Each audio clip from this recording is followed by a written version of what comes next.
Breaking news. Breaking news. Breaking news. Guinée équatoriale. Le gouvernement équato-guinéen dénonce une diplomatie espagnole hostile. Merci de rester sur CNN. Breaking news. Breaking news. Le ministère des Affaires étrangères de la Guinée équatoriale a fait part de son rejet sur la proposition de loi en examen au Parlement du Royaume d'Espagne. L'État équato-guinéen dénonce un texte qui matérialise une diplomatie hostile entretenue par la partie populaire espagnole au pouvoir contre la Guinée équatoriale et son chef d'État, Son Excellence Teodoro Obiang Nguema Mbasogo.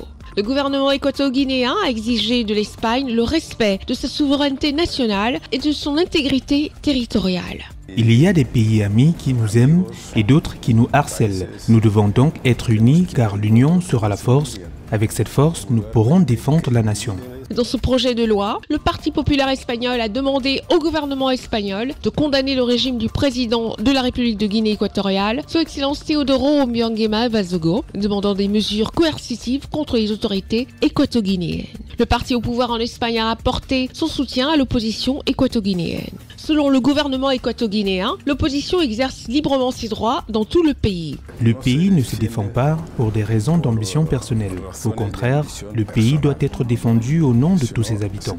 Celui qui ne sait pas ce que c'est que la nation, c'est celui qui accorde le plus d'importance à sa propre personne. Le ministère des Affaires étrangères de la Guinée équatoriale a annoncé dans un communiqué daté du 11 juin 2024 que l'Espagne a soutenu la tentative de coup d'État contre le président de la Guinée équatoriale, Son Excellence Teodoro Obiang Nguema Mbasogo, en 2004. Les tensions entre les deux pays sont présentes depuis l'ouverture en février 2023 par la Chambre pénale du Tribunal national d'Espagne d'une enquête sur le décès de l'activiste Julio Obama pendant sa détention dans une prison équato-guinéenne. Merci d'être sur CNN, la télévision autrement. Les programmes se poursuivent. Retrouvez toute l'actualité afro-mondiale en ligne et en multidiffusion sur CNN, C-Web Info et plateformes digitales, Facebook, YouTube, Instagram et en simultané sur Radio Voltage 2.